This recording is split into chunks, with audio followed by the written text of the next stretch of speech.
So greetings from Pennsylvania once again on a chilly October day. Today is October 18th. Only probably in the upper 50s right now, but it feels great. And you can see that the colors are starting to change out here. Beautiful time of year to be out here. But anyway, I'm doing another one of my Appalachian trail hikes here in Michaud State Forest. We're completing another section, but I'm also going to be telling you a story today.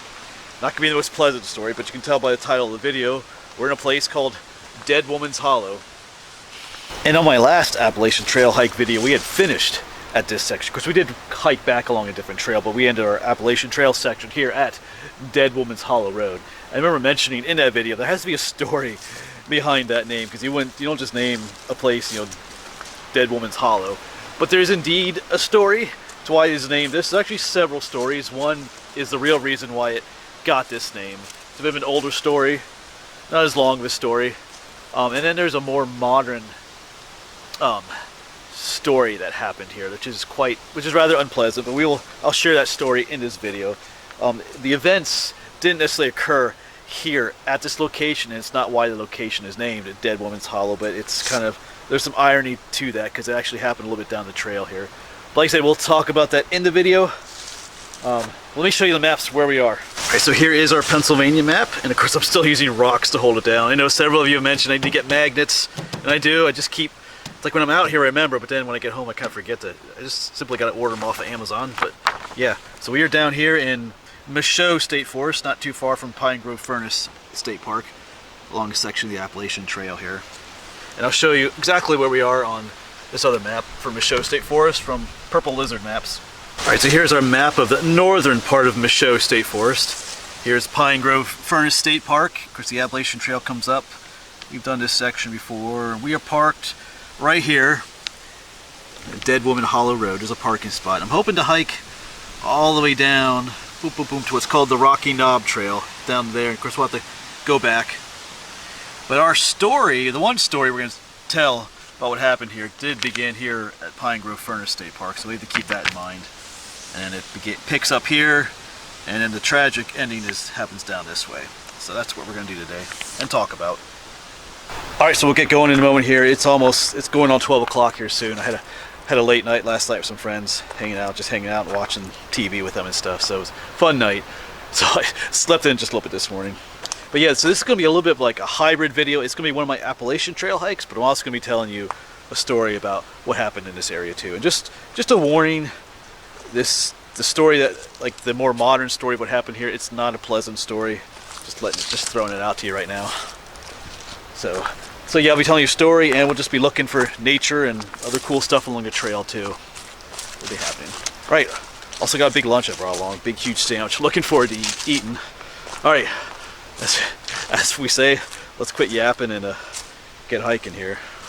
Looking forward to this.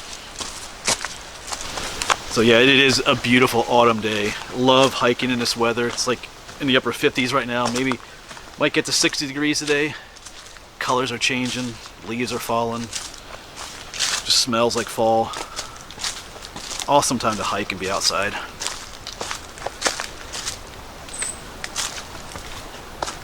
So how does a place get the name Dead Woman's Hollow?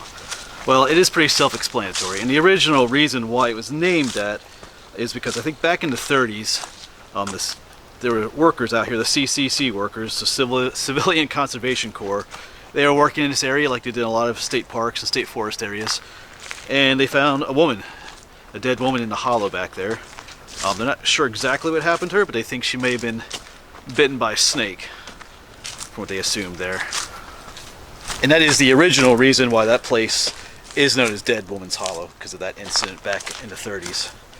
But like I said, there was another incident that happened in this area back in 1988, May 13th of 1988. It wasn't the reason this place was named Dead Woman's Hollow, but like I said, there's a bit of irony to it because of what happened in this story. I think you can tell already, it's not going to be a pleasant story, like I said. It does involve someone dying.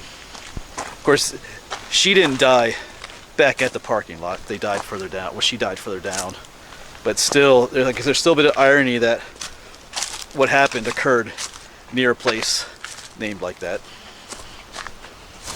Did I mention that this is a beautiful time of year to hike? I mean, regardless of the nature of our story, it's just a beautiful place to be. And unfortunately, I mean, most of the time when you're out here hiking in places like this, it is safe, but unfortunately things do happen. I know I told another story several years ago about some people that were murdered along the Appalachian Trail up near Duncannon.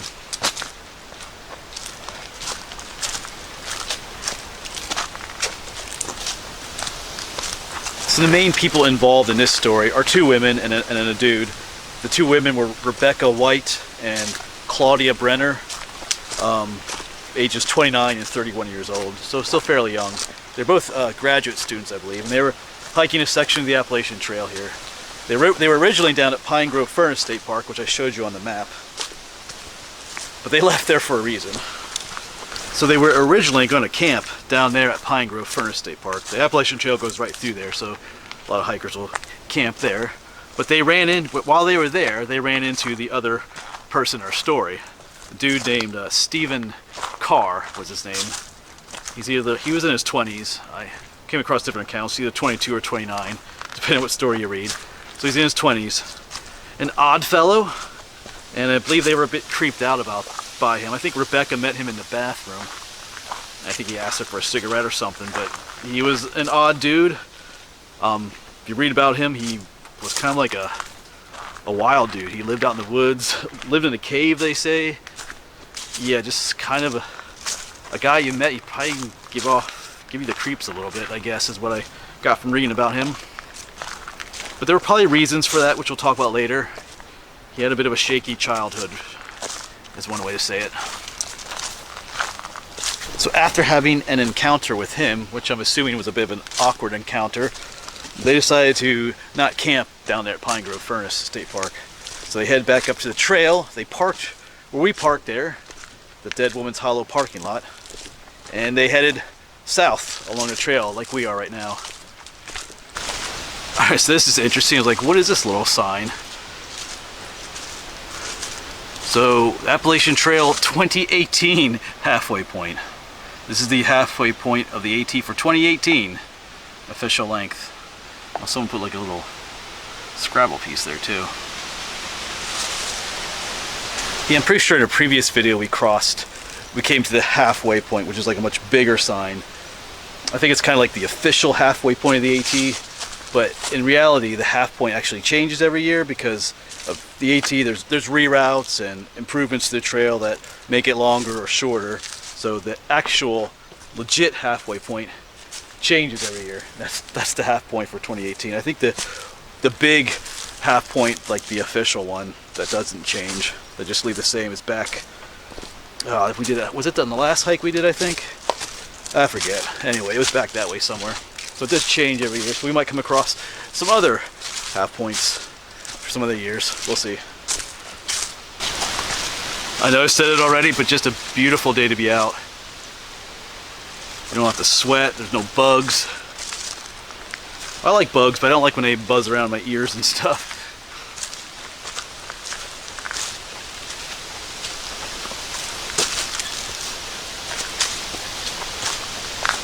And those colors too. Alright, so getting back to our story, the two women, they did run into that fellow again, Stephen, on the trail while they were looking at a map, and they kind of met him again, which kind of creeped them out a little bit more, I think, because obviously the guy was following them or stalking them, depending on however you want to word it.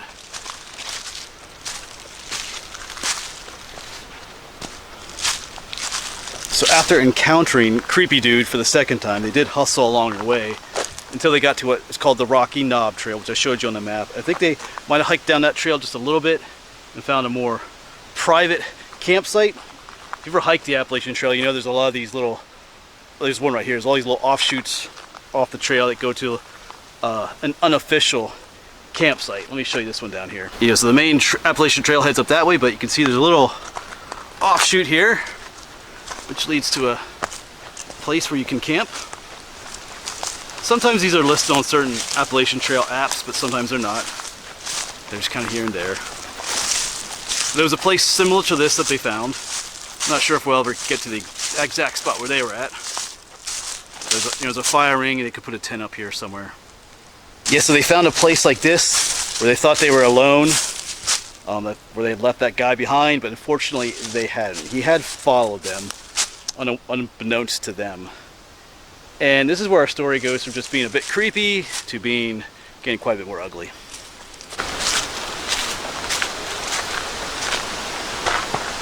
Yeah, I know I keep saying it, but just beautiful colors. Lots of yellows, not too many reds out here yet, but the peak season hasn't reached down here in southern PA yet. So it's just gonna get even more colorful. Well, there's some reds over there.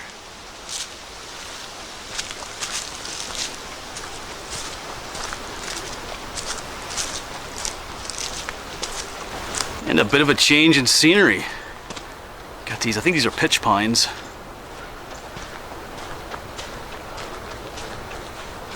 Another thing I like about this section is that it's relatively flat, a few ups and downs, but there's no big climbs on this section.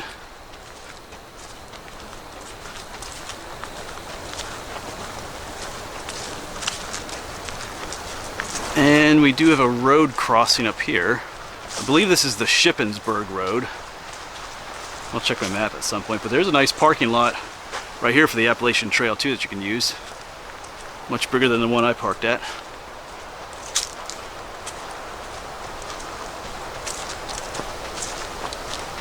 They got a sign here. Let's see what it says. Oh yeah, I guess we can. Yeah, it's a bit glazed over. So that was the Shippensburg Road back there. I think our next landmark we come to is the Birch Run Shelter, which might be where we stop to have a late lunch. We'll see. See if there's a lot of people there or not.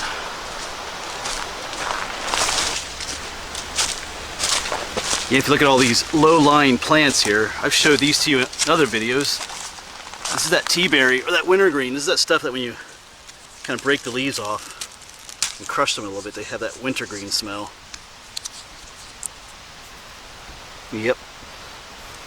And of course, I've mentioned this stuff in other videos, how you can make tea from these and even make ice cream out of it. Tea berry ice cream. I love that smell.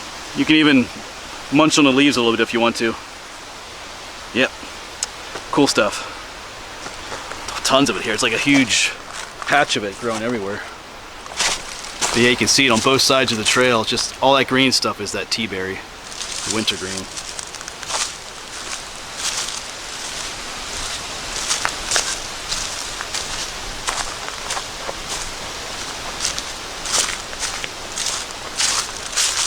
So there is some other information to consider about these two women, more or less, depending on how you interpret the events that happened. Rebecca was of Iranian and Puerto Rican descent, and Claudia was Jewish.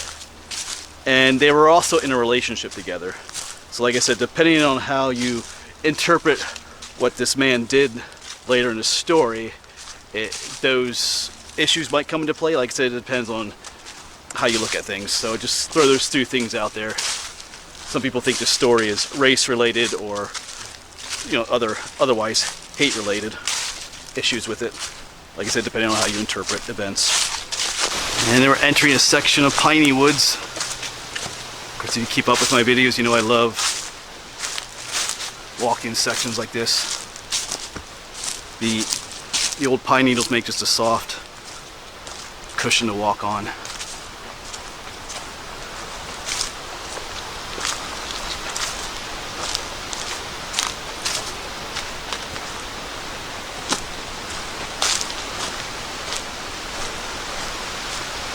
Yeah, so once our two women got to camp, they set up camp, they ate food, and then, I guess, the easy way to put it, they began to become intimate with each other. I keep this video PG. And of course they thought they were alone, so they had found a more private site, so things progressed. Like I said, they were in a relationship. But what they didn't realize is that creepy dude was only about 82 feet away from them, watching them. And that's when he opened fire on them. Apparently he always carried a .22 caliber rifle with him, which is a smaller scale rifle, but can still obviously do damage. and he fired total of 8 shots at them. So 5 of the bullets hit Claudia. I think they hit her in the arm, in the face, in the neck, I think. 2 of them hit Rebecca, and I think what I read, the 8th shot missed. But surprisingly, Claudia is the one that survived. Rebecca ended up dying from those wounds. I think 1 bullet hit her liver, which is not the best place for a bullet to hit. It can be pretty fatal. In her case, it was. And as with all stories that you read online, there's sometimes discrepancies in the facts. Like as far as when Rebecca died, one site says that she died instantly. Another site said that she didn't die right away. Because like Claudia got hit 5 times, but she's the one that went up to get help. She was able to walk, and she hiked several miles through the woods to a road to get help. She got a ride into town, I think into Shippensburg. But one account says that she had to leave Rebecca behind because Rebecca couldn't walk because of where she was shot. Like I said, other accounts say that she died right away. But I don't believe she died right away, because one story mentioned that Claudia didn't find out about Rebecca's death till later when she was in the hospital. So according to that story, when Claudia left to get help, Rebecca was still alive, but couldn't walk.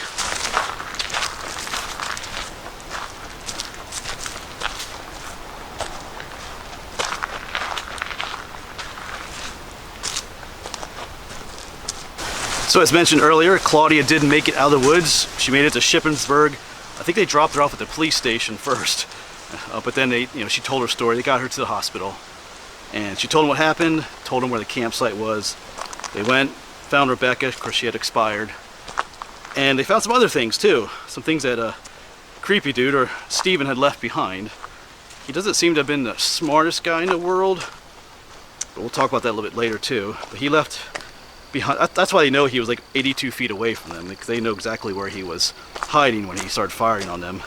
He left like 25 rounds of ammunition behind. Maybe like almost like half a box full. He also left behind a knit cap, they said, which, if you know anything about crime scenes, you don't leave stuff behind.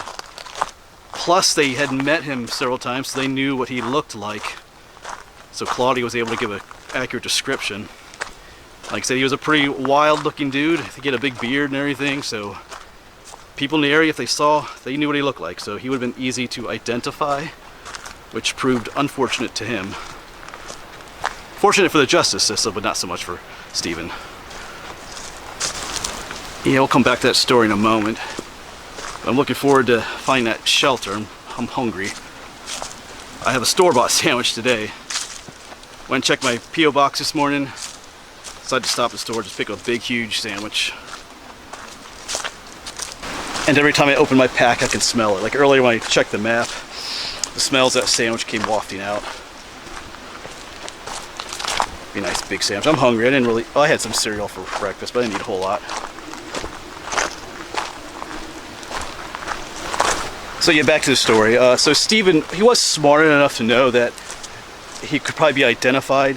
So interestingly enough, he hid amongst what we around here call the Amish community. Sometimes online they refer to it as the Mennonite community. We have both around here. If you're not familiar with the Mennonites and the Amish, they're well, you can look it up yourself, but they're a stricter order of religious folks, have more stricter views on things. The Amish don't watch TV. A lot of them don't have electric in their homes. They still drive around in horse and buggies and stuff. And some Mennonites do that, but there's all different groups of Mennonites. Some are more modern than others, you could say. It's, if you're not from the area, it can be a bit confusing. But he hid amongst an Amish community, we'll call it, because he knew they didn't watch TV, because he knew his face would be plastered all over the TV. Because this was 1988, so they didn't really have internet back then. They couldn't plaster. Today, if it happened today, it'd be all over Facebook and things like that, Instagram, but back then it was just TV. So he figured it was safe there because they didn't watch TV, so they wouldn't know that the police were looking for him. But unfortunately, one young member of the community was being a bit rebellious, which is what they do in these communities. They don't always follow the rules. Like the younger folks sometimes have a secret TV somewhere, and this is what happened in this case. Yeah, so one of the teens in the community, I think it was a young fella, he was watching TV. Wasn't supposed to, but he was. But that's kind of what young folk do, regardless if you're Amish or, whatever. and he recognized Stephen and called the police, and that was it then. They were able to capture him. So the big question is, why? Why did this happen? Why did this Stephen guy commit this crime? What seems kind of like a random crime. You know, he didn't assault them. He didn't steal their stuff. He just fled the scene. What led him to do this? You know, in modern times they kind of focus on it being more like a hate crime because of the race, because of the relationship that he did it. He claimed other reasons during his trial. He apparently was abused as a child in some pretty awful ways, and he says that when he saw them becoming intimate that he was filled with rage and started shooting at them. The judge didn't really buy it. I'm not really sure what I think about that. It might play a part into why he did what he did. I kind of have my own theory a little bit, which I'll share with you later after I eat lunch. But I'll let you think about it a little bit. Why did he follow them and then just start shooting at them once they started doing what they were doing? That's the question. Well, we are descending downhill. I think down here was where the shelter will be. It's called Birch Run Shelter. There's probably a creek down here called Birch Run then too. Looks inviting down there.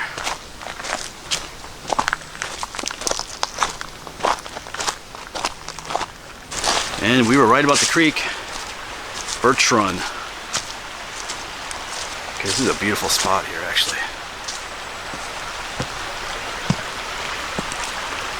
Crystal clear stream.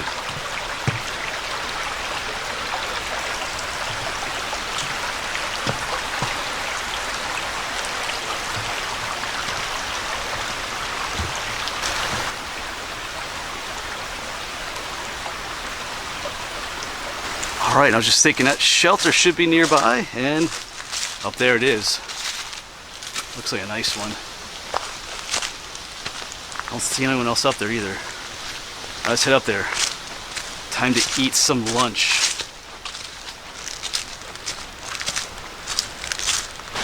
Yeah, this one's nice too, because right there's the trail and the shelter is right up there. Sometimes the shelters are like, you know, a quarter mile off the trail. Looks like there's another building up behind it up there. That might be the outhouse.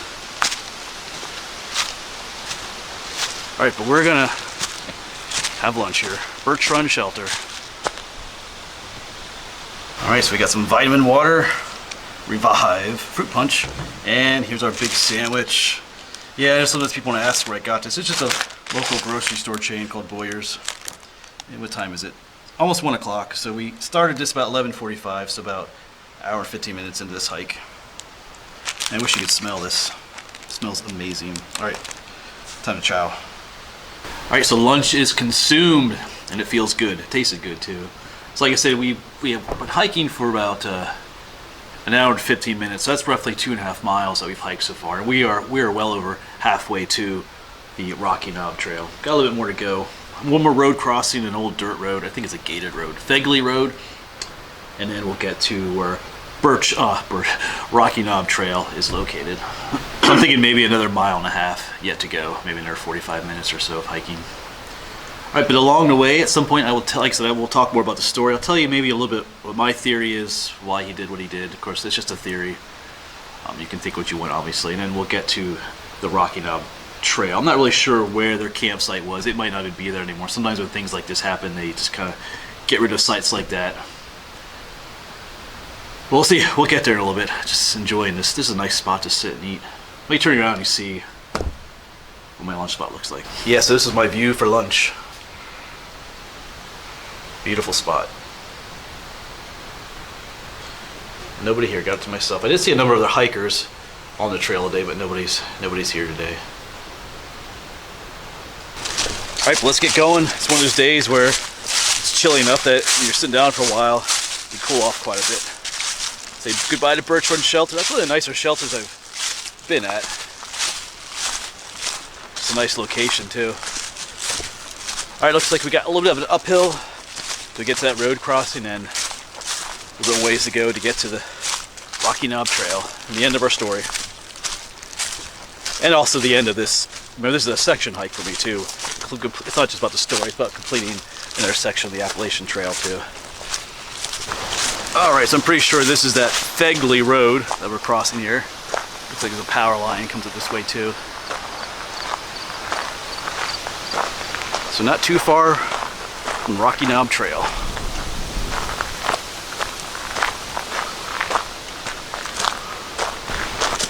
Yeah, so why did he do what he did? Like I said, I kind of have my own thoughts. I don't think it was initially because anything to do with their race or because of their relationship. I don't really get that. I think he was looking for something else from them, if you know where I'm going with that. Or hoping to get something else from them. That's the way it usually is with creepy dudes on the trail. I mean, this happens today where women have trouble with men, sometimes like that. But yeah, I kind of wonder, I mean, he was probably watching them at the original campground too, back at Pine Grove Furnace State Park. So he's obviously like observing them and stalking them. Like I said, he followed them and stuff. So I get the feeling he was interested in them for other reasons, or just, I don't know. Like I said, like we mentioned too, he was obviously mentally unstable, which had to do with it too. But then maybe once he saw what they were doing, and that he wasn't going to get any of what he wanted from them. If you know, like I said, I'm trying to keep it PG on here, but maybe then he got enraged by that. I don't know. Like I said, he was obviously mentally unstable. I don't think he meant, like I said, I don't think he preempted to do what he did.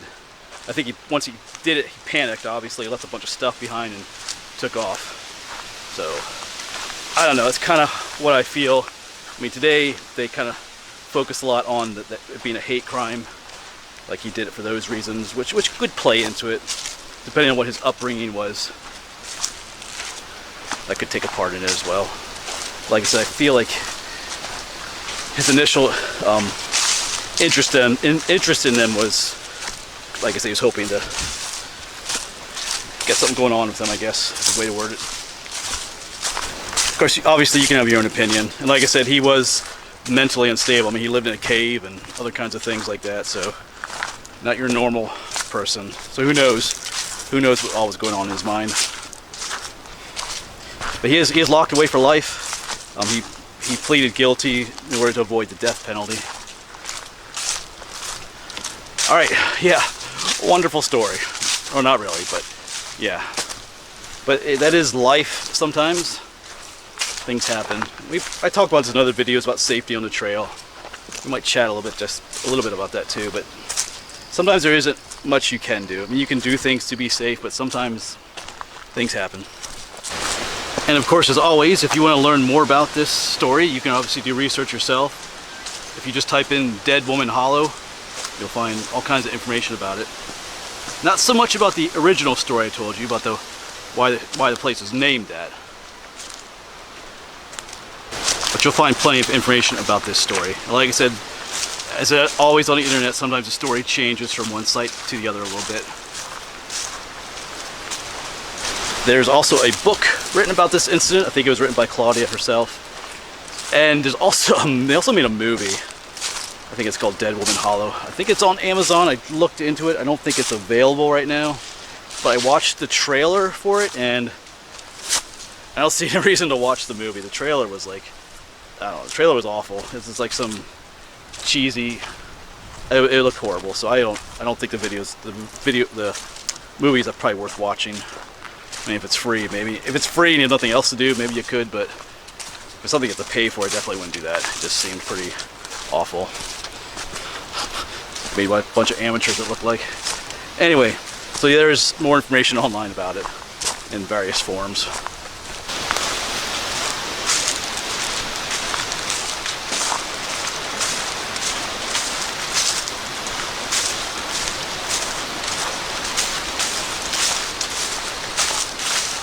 All right, and here we are. I was hoping this would be it.